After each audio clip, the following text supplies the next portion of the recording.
Sorry, it's correct.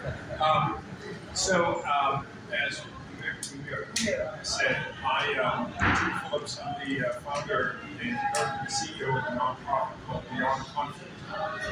And this year is the 30th anniversary of Beyond Conflict. And we started as a nonprofit in 1992, working in Central and Eastern Europe at the end of the Cold War.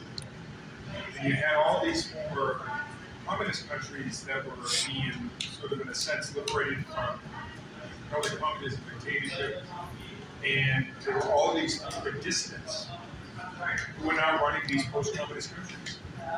And they were getting a lot of support from the United States and Western Europe about how do you write democratic constitutions, how do you design new parliaments and voting systems, what does a new constitution look like? And I happen to be traveling to the region, and I often say, because I'm the youngest of a large family, I'm the youngest of 6, I have a built-in problem with convention and authority. And I'm always saying, why not this, why not that? And I happen to have a chance to meet, traveling to the region, these, in many cases, dissidents who are now in key positions. And at the time, Czechoslovakia, Poland, Hungary, and so forth. And I asked a very simple question. How are you dealing with your past? And how are you dealing with living under dictatorship or repression for such a long period of time that you become a victim? How do you have a sense of agency? How do you actually have the capacity to actually step up and become a leader, whether it's in your community or at a national level? And rather than hearing from the experts who are coming in from the United States and Western Europe, I said, wouldn't it be interesting to hear from people who themselves struggled in a transition from dictatorship to democracy? And in 1991, we had far fewer examples than we have today. There was what happened in Argentina and Chile after the collapse of the military dictatorships in the 1970s. There's what happened in Spain when Franco, the dictator, passed away and a new democracy was emerging. Or in Germany, after the end of the Second World War, the whole process of denazification. And there are a couple of other examples. So I said, wouldn't it be interesting to hear from those people, because they know the struggle. They know how difficult it is to navigate change like that. The emotional, psychological, political, cultural impact that living under either dictatorship or repression or conflict does to their families and communities. And so what I thought would be a one-off conference grew into a second and third. I had a chance to meet Nelson Mandela in 1991 in New York. He was raised by me for the ANC. And then I started thinking, wait a minute, at the end of the Cold War, there were all these new sort of transitions unfolding. There was the negotiations to end apartheid. There was, in Central America, peace agreements in Nicaragua and El Salvador, Guatemala. What was seen in the early 90s as a success story was the Oslo peace process between Israelis and Palestinians about moving towards a two-state solution. In the beginning of the peace process in Northern Ireland, so there was this sort of plethora of opportunities. And then on the negative side, there was the collapse of Yugoslavia and what happened in Bosnia and so forth. So I just give you that background because from the very beginning, part of the work we do and how I met Rolf and then Mohammed was looking for leaders around the world at different levels who never imagined they could sit across the table from their profound enemy. Found a way to build trust, found a way to work with their own communities who are wondering, are you selling out?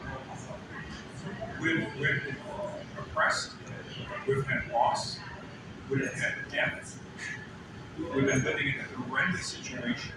Are we being disloyal to our families and communities to sit across the table with our oppressors? What does that look like? What drives people to finally make that choice? And we've seen in Northern Ireland, because when you talk to Catholics in Northern Ireland, they don't say it's just been a 30-year civil conflict. They say it goes back 8 centuries. Whereas Wolf and I used to say, during the peace negotiations in Athens, among a lot of the process in Northern Ireland, They thought it was a 3-decade crime. And you had this huge asymmetry between Catholics who said, no, we're dealing with English domination and repression for generations. And yet we realized that the only way we can live in a stable country is through getting to know each other, through negotiations and peace. And so country after country, we've been looking for people like Muhammad, like people in Northern Ireland, Israel, Palestine, the Middle East, Bahrain, Egypt, Africa, you name it, who struggle in this process of personal and community transformation. And it's not nothing, no criticism of Kumbaya, which comes from their part of the world, but it's very much rooted in lived real experience.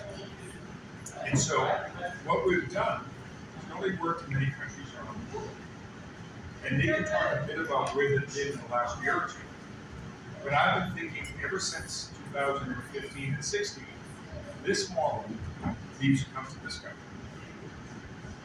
That we need to ask the question they asked in all these other countries, where do we go from here? There needs to be a different way. This anger, this hatred, is only destroying our communities less. Not to say that we're going to surrender our values, our interests, but there must be another way. And finally, working with Civic Genius, with Ivy, with Jillian, we found a great partner to do work in Cleveland and other places to say, let's bring these two incredible people to Cleveland. We were in Rochester a couple of days ago to begin to have these conversations. The other thing I'll say quickly, and I've spoken way too much, but I wanted them to have a chance to sort of digest. They've been on 5 days now. And that is, Rolf and Muhammad were just in Gaza, the West Bank, in October. And I think we can say openly here, we worked together several years ago. In the beginning, he Israelis who had tried to negotiate a two-state solution in Camp David in the 80s and early 90s, all the way up to 2000. And then, because of the South African historic ties to immigration movements around the world, particularly in Palestine, they realized they had this relationship where maybe they could begin to be a partner to build reconciliation within the Palestinian community, to learn from the lessons of South Africa, to imagine a way forward. And maybe you can talk about that at some point, another work you're doing in the region. So with that, are you ready for prime time? It is my honor to introduce you, my friends, and maybe I'll start with you, Go. Assalamu alaikum wa rahmatullahi wa barakatuh. Well, Muhammad, I know you feel better if you want to stand up. It's okay. I was hoping that you said something.